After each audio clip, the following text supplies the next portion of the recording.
every day. To predict weather, to tell time, to handle money. Math is more than formulas and equations. It's logic. It's rationality. It's using your mind to solve the biggest mysteries we know.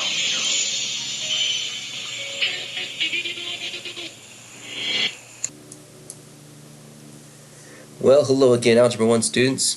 So here we are to look at, again, Chapter 4. We're in Section 4. We're looking at scatter plots and lines of fit today in this lesson. And so we're going to be looking at some data points and plotting some points in a coordinate plane, looking at those. So before we get into these scatter plots and lines of fit, let's go ahead and look at our cartoon for the day. And it's a guy clipping a coin on a soccer field. It says, heads, I listen to instructions my coach shouts, and tails, I listen to instructions my dad shouts. So isn't that true sometimes? You got the coach shouting instructions from the sidelines, you have the parents doing the same thing too. Alright, let's move into our scatter plots and see what those are like here. So scatter plot, so this is on your core concepts in your book there on page 112, I believe. Or 113, I think it is. Yeah, 113, right there, scatter plot, the core concept. So a scatter plot is a graph that shows the relationship between two data points. The two data sets are graphed as ordered pairs in a coordinate plane. Yes, scatter plots can show trends in the data. Trends is just another word for patterns. There's a pattern in the data. All right, let's take a look at what we're talking about here. So if we have this graph right here, this might be shown to us, or we might be given the information as far as the points, and we plot the points ourselves. Either way, we have a graph here, and it says the scatter plot shows the amounts X in grams of sugar as the number Y of calories in 10 smoothies. So there's 10 dots on here to represent 10 smoothies. And so you look at the sugar in grams, the calories here is the Y going up. So I want you to notice how this is all labeled out here. First of all, it has a title, this graph.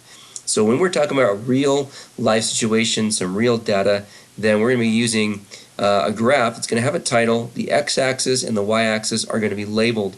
So we're labeling the x-axis with sugar in grams, and then the y-axis is calories here up the y-axis. Another thing you'll notice is this part right here might look a little strange to you. You can see that the X is going, every box here as you go up is going by 4s, and even the Y is going up by 10s going along the Y-axis. But this part right here, since the data is so large, like the smallest point here for X is around 52, and the smallest point for Y is about 250. So because the data set's so large, what they do is they kind of make this kind of like jagged part here to represent from 0 to 46, or from 0 to 240. So if you need to kind of shorten up, this is kind of like scrunching up. If you were to think about it, they just scrunched up the axis going all the way up here until they got to around 240, and that's when they scrunched the y-axis all the way over until they got to about 46 on the X. So that's what this is all about here. So you got to recognize that. You can use that sometimes if your data set's large. So here it says how many calories are in the smoothie. That contains 56 grams of sugar. So if you look at around 56 grams of sugar, we're down here on the X. That's right here in the middle. We're looking at around 270. It looks like that data point right there, as you can see. That's the data point, 270 for Y, so 270 calories. And then they just say how many grams of sugar are in a smoothie that contains 320 calories. So now we're going to be up on the y-axis looking at 320. So 320, we go all the way over and see another point there. And that one's connects with 70 for X, so that's 70 grams of sugar. And so we had the same thing going on there, 70 grams of sugar for that one. And then it just says what tends to happen to the number of calories as the number of grams of sugar increases. So as you can see, as the number of grams in sugar increases, it looks like the calories are also doing the same thing. They're increasing as well. And so that's what it's saying here. It says the graph, the plotted points go up from left to right. So from left to right, they are going up in a kind of a positive fashion. So the number of grams of sugar increases, the number of grams of calories increases. So as sugar increases, calories increase. That's what we're seeing here in this graph, in this set of data points. All right, let's move on to trying one like this. All right, so right here on kind of the bottom of page, or halfway down the page of page 114, you see your extra practice. Number 1, it gives you a data set. And so the points are already plotted for you. It says the scatter plot shows the weights in pounds of a baby over time. So it's got quite a few in here. It looks like more than 10 even of different babies over time, or it just actually one baby over time, I should say. A baby over time. So you have one baby, they're just kind of cataloging age and weight. So here's what they did. They put down, they labeled age in months down here. So this is 1 month, 2 months, 3 months, and so on. And then weight in pounds is going up here. And again, they use that little jagged right here. Not for X though, because it's still going just by ones here. Going by ones on the X. So 0 to 1, that's fine. But on this one, they're going by 2s, but they use this little jagged one here. Now, they didn't really have to do that because the data wasn't that big, but they chose to do 0 to 4 for the first part, so they had to put a little jagged mark in there to show that.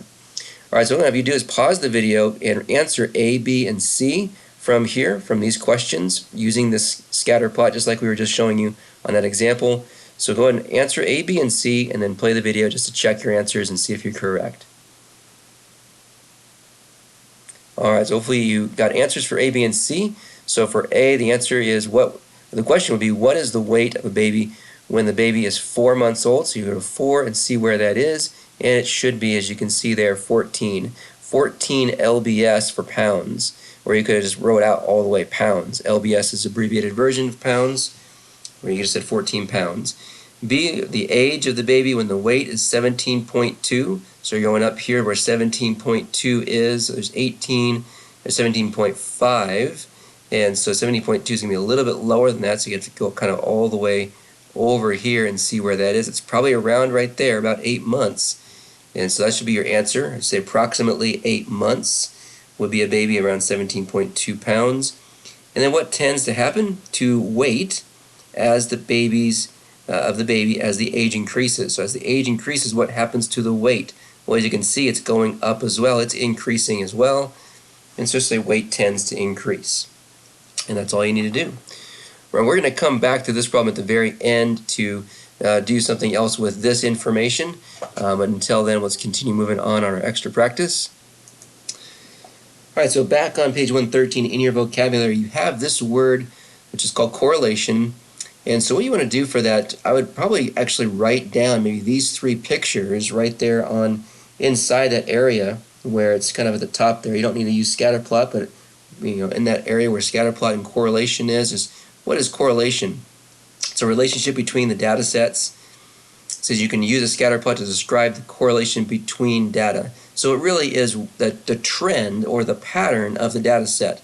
So in this one, the pattern or the trend is as X increases, Y is also increasing. That's your trend. And so what we can say there is it has positive correlation.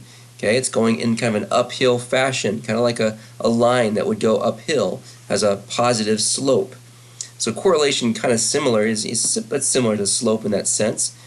This one, as X increases, the Y's are decreasing. So this one has a negative correlation, just like a downhill line would have a negative slope. And now in this one, the points show no pattern. There's just no pattern at all. They're just all over the place.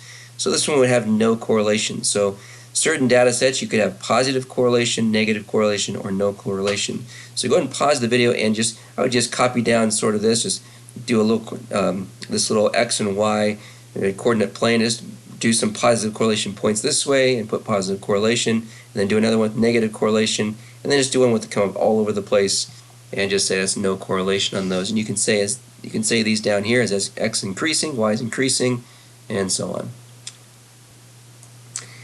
Alright, so you should have already written down your vocabulary for the correlation.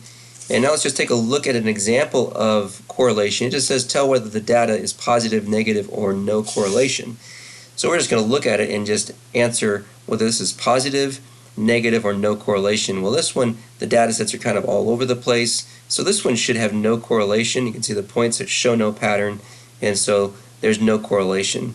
This one, however, on B, which is the temperature of coat sales in a store, okay, so this one is going down kind of in downward fashion here. It looks as though it's has negative correlation. As the X is increasing, the Y's are decreasing, and so no negative correlation on the second one, B here. Okay, so now at the top of page 115, you see 2 through 5. I want you to do the same thing there, just answering the question. Look at the data set that's shown to you on the coordinate plane and just answer whether it's positive, negative, or no correlation. So go ahead and pause the video and answer that for 2 through 5 and then play it to see if your answers are correct. Alright, so hopefully you got an answer for 2 through 5. Number 2, you can kind of see it looks like it's going up as X is increasing, the Y seems to increase. That's the trend anyways, and so that would have a positive correlation. And for 3, as X is increasing, looks like Y is going down in a negative fashion, it's decreasing. That looks a bit like a negative correlation. Now it's not going to be perfect. Obviously you got some outliers here that would be not right on a line, but it's got the correlation, the trend is going down. Number 4, this one doesn't look like as X is increasing, it's kind of all over the place. It's both increasing, decreasing for Y, so that would be no correlation for 4. And then for 5, this one you can see as X increases, the Y is also increasing, looking like a positive correlation for number 5. Alright, let's pause here real quick. Just joke of the day. What do you call a fake noodle? What do you call a fake noodle? An impasta. An impasta. Not an imposter, but an impasta. Okay, so back on your vocabulary, page 113, that third vocabulary says line of fit. So this is what I want you to write there for line of fit. I underlined it here. So it says just when data show a positive or negative correlation, you can model the trend in the data using a line of fit. So a line of fit is a line drawn on a scatter plot that is close to most of the data points. And so that's what I want you to write on page 113 where it's got the line of fit for the vocabulary. That it's a line drawn on a scatter plot that is close to most of the data points. And then the core concept, if you turn over, once you wrote that down, turn over to 114 at the top there, you'll see this core concept, and it shows you 4 steps to be able to draw a line of fit. So step number 1 would be to make a scatter plot of the data. So it's going to give you data points. It's going to give you ordered pairs of the data. And so you'd make that scatter plot on your own. You should probably title it. You should need to label the x-axis, the y-axis. You need to figure out how it's going to be numbered both on the x-axis and y-axis, all of that, and then start plotting your points. So that's what to do on step 1. Then once your points are all plotted on that scatter plot, then on step 2 you can decide whether the data can be modeled by a line, which means does it have positive or negative correlation. If it does, then it can be modeled by an either upward positive sloped line or negative sloped line.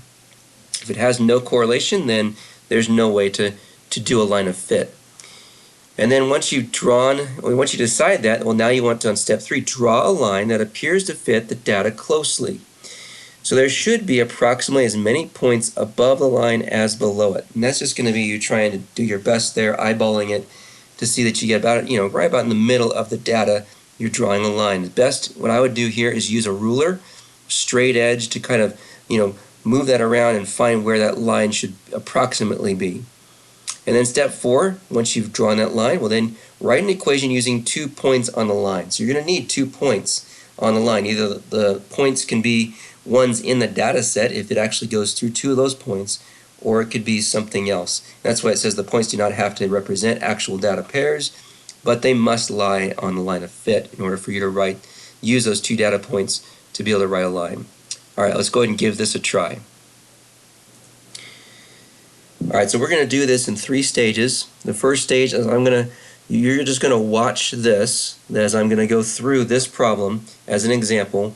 And then the second stage we'll be doing one together. There'll be number 6 there on your extra practice on 115. We'll do that one together.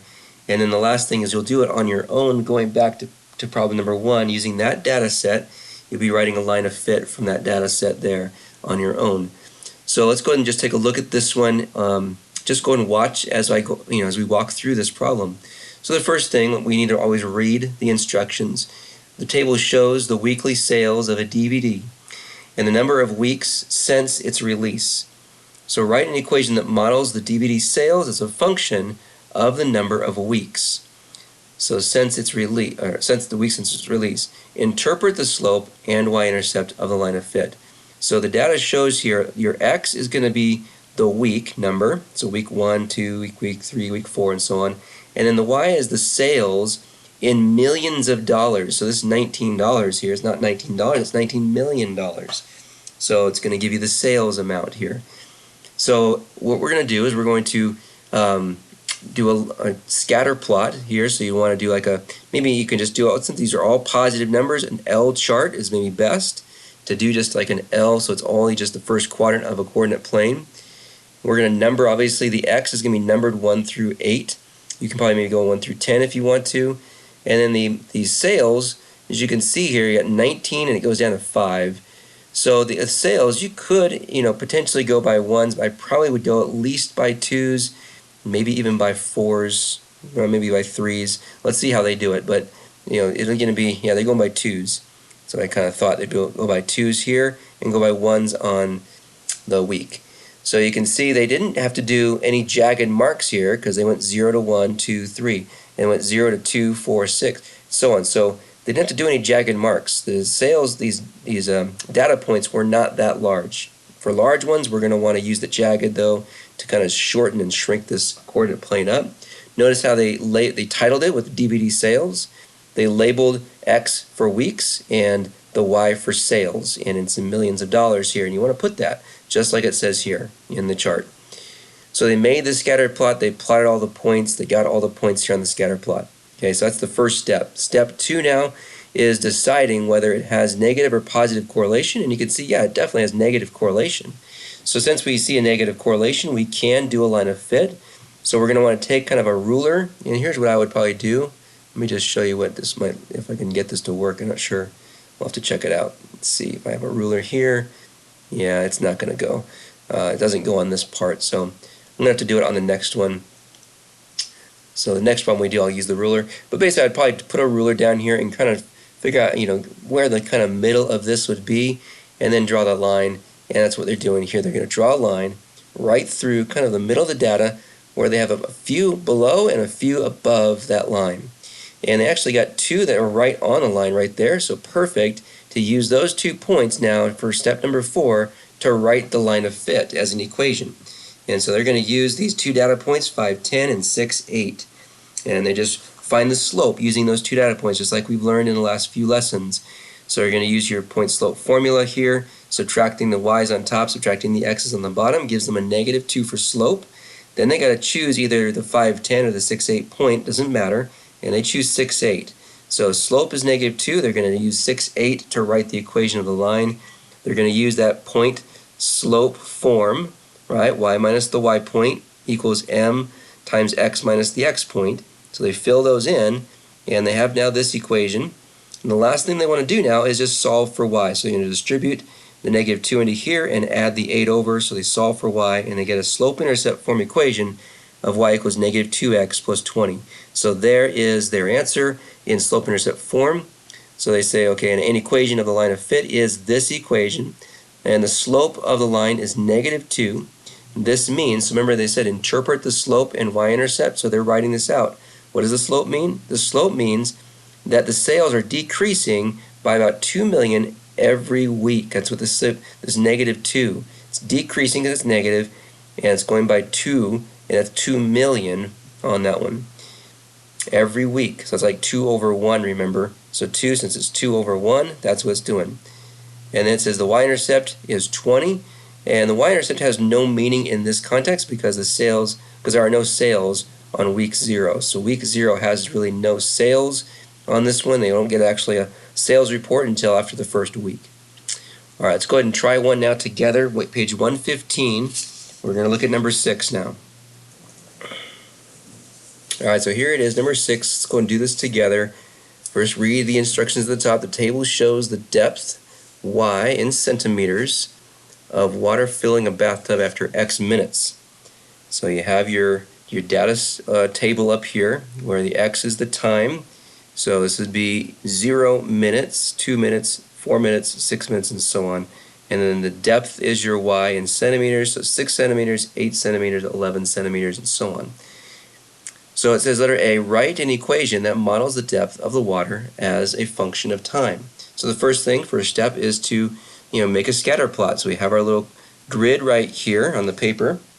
So the first thing we're going to do, since these are all positive, we're going to just do a kind of an L coordinate plane, just the first quadrant only. So it'll look like this, just x-axis, y-axis right here. So this corner right here is going to be 0, 0. So I'm just going to put a 0 just right in that corner. And now we need to number the axes and label them. So for x, we got 0 all the way to 12. So for this one, if we did 1, 2, 3, 4, 5, 6, 7, 8, we're not going to make it to 12. So I would probably go by 2's on the x-axis. So 2, then 4, then 6, 8, 10, and then there's 12. And then we also want to, we can continue on 14 and 16 if we want to do the whole thing. That's fine. I'll stop at 14. But we do want to label it as time. This is time, and we do need to remember it is in minutes. We might want to put minutes down here as well. That might be a helpful thing to actually label on the graph. I didn't do that on this one. And then for the y-axis, we got from 6 to 24. So I could do a jagged here if I want to and start with 6 being the first one, and then maybe go by 2's, or maybe that might not even work because that's probably not going to make it there. So we probably need to go at least by 3's here. But I'm not going to do a jagged. I'm just going to start with 3.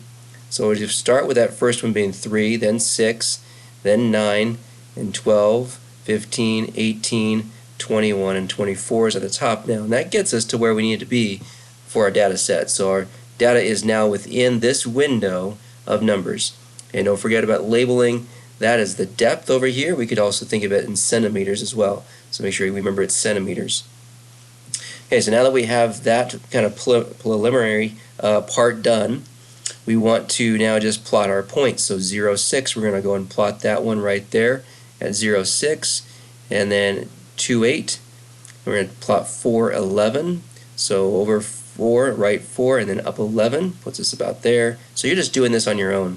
Go ahead and just plot your points on your coordinate plane, or on your little graph part, your L graph. So we got 8, 17, and then 10, 20, and then we got about 12, 24 our last one, and there it is. Alright, so remember these are going by 3's, so you have to remember you're going by 3's here. So like when I went to like 6, that was obviously right there, but when I went to 8, 8's going to be a little bit below 9. So 9 is this one right here, a little bit below. The next one was 11, so 11, that's going to be 9, 10, 11 is going to be there again, and so on. So we want to, step number 2, decide does it have the negative or positive correlation? Well, it definitely has positive correlation here. So we definitely can write a line of fit. And so here's what we want to do is take a ruler with your data points, and so I have this ruler here, and we want to kind of just play with it a little bit to kind of move it around, see where's the best place to kind of get about as many points above the line as below the line. So somewhere, so there's the 2 points there, but if I did it with this point and connecting with the top point, the first and the last points, pretty much I got all the other points below the line. So I probably want to bring this down a little bit and put it maybe right around in this area. That way I got a few points on the line and just a couple points maybe above the line. We might have wanted to go in that spot right there. That might have been fine as well. So somewhere right in here is what we want. And so when we draw our line now, as we do that, you can see there's our line of fit. So we went through that line of fit. We got a couple points on this line on our graph, on our data set here. So I'm going to use 2 of these points. I'm going to use the 2, 8 and the 4, 11. Since both of those, 2, 8 is on the line and 4, 11 is also on the line. I could have used 4, 11 with 6, 14 because those also appear to be also on this line as well. So any of those points would be working on this one to get a proper line of fit. So using these 2 points, we're going to use our point slope formula. And so we plug in the y numbers, subtract the y numbers on top. I could start with 2 or I could start with 4, it doesn't matter. Actually, that's x, sorry, 8 or 11. So I could do 8 minus 11 or 11 minus 8. That doesn't make any difference. I'm going to start with just the first one, 8 minus 11. So since I decided to do 8 minus 11, then I have to do 2 minus 4 on the bottom. I can't do 4 minus 2. That would be the wrong way. So 2 minus 4 on the bottom. And so now when I kind of simplify on the top, it's going to give me 3, and actually negative 3 over negative 2. So negative 3 over negative 2, that negative over negative will actually be a positive 3 over 2. So we could leave it as a fraction, but I think on most of the time when we do a real life situation, decimals are actually preferred. So I'm going to change that to a 1.5. 3 over 2 is the same thing as 1.5. Just, 2 goes into 3 one time with half left over. So now that we have that, we need to pick one of these 2 points now, and I'm just picking 2, 8, I believe, to plug in for our point slope form. So our y minus the y1 point. So we start with y minus, and I'm going to use the 2, 8, so 8 is our y point on that one. And then our slope is 1.5 times x minus the x point, and x point is 2. And so it's minus 2. And so now all we have to do is just solve for y, and we got our equation. So go ahead and we'll put the y minus 8 down again. I'll distribute this 1.5 to x. That's 1.5x. Distribute 1.5 to a negative 2. And so it gives me negative 3. That's just, saying 1.5 times 2. And so now what I just need to do is add the 8 to both sides. And so it's going to cancel them here. It's going to give me positive 5 for my y-intercept there. So y is equal to 1.5x plus 5. So again, this is my slope, and this is my y-intercept. So when we come to b now, it says to interpret the slope and the y-intercept of the line of fit. So for the slope, to interpret the 1.5, what does that mean? So what does it mean when we're talking about 1.5 for our slope? So what it means is that the bathtub is filling at a rate of 1.5 centimeters per minute.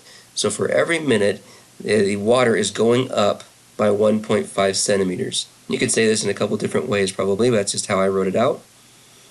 And then for the y-intercept, which is 5 here, so what does that y-intercept mean? So what does this 5 mean right here? So in this case, what it meant was that at time of 0, at time of 0, that means that there was some water already in the tub. There was already a bit of depth of water because it wasn't 0, 0. So you didn't start with an empty tub here. Basically, y-intercept means 6 centimeters of water already was in the tub. So it had an initial amount of water in the tub because y-intercept is always the starting amount or initial amount. So you actually started with 6 centimeters of water in the tub already. All right, let's go back to number 1. So look back at page 114, number 1. Let me go back here. Okay, so here's what I want to do. We're going to end our lesson using this data set about the weight of a baby. So you had your positive correlation as we saw. What I want you to do now is using this graph, I want you to draw a line of fit and write the equation of that line of fit in y equals mx plus b form, slope-intercept form.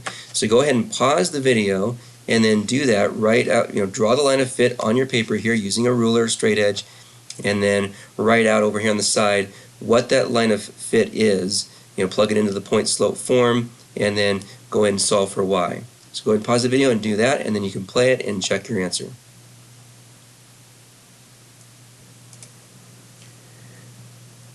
Alright, so hopefully you have an answer now for an equation of the line of fit that you drew it and you got that equation written out. So here's what I would have done. I'd take my ruler and I would kind of try to find where the middle of this data is. And so you're kind of playing around with where you think the middle might be, where it's about the same amount on top of that line as would be below it. So somewhere right about, I would say maybe in here would be a good spot for my line to be drawn on. So I'm going to go ahead and draw this line right here. So there's my line of fit. So right about there is my line. So I got a few points below and a few points above and a couple points actually on the line, it looks like. So the ones that I like here would probably be this point right here, that one, which looks like 312, and then also The one right here looks like it's about on the line, which right here would be 7, 16. So those are nice points where they're not kind of like going to be decimals or anything. They're going to be nice whole numbers. So I'm going to use those 2 points. So I'm going to write them over here.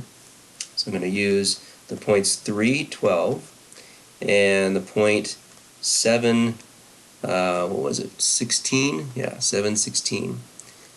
Okay, so I got to use my point slope formula to find the slope. I'm going to subtract the y's on top.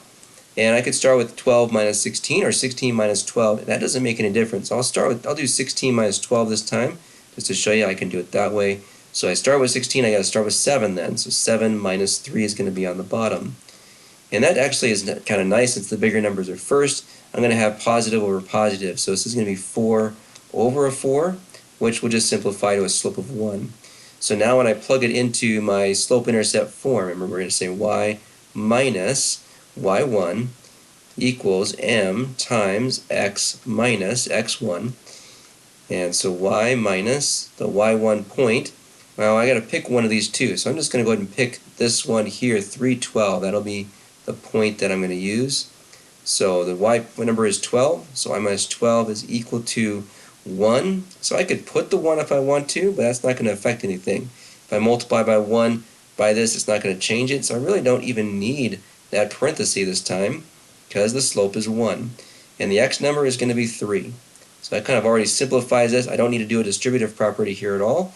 All I need to do to solve for y is just add my 12 to both sides, and that cancels them there. So y is equal to x, and it's going to be plus 9. Take 3 away from 12, x plus 9. So there is my slope-intercept form equation of this line of fit. Alright, so that concludes our lesson here on scatter plots, and I'll see you again on our next lesson. Have a great day, guys.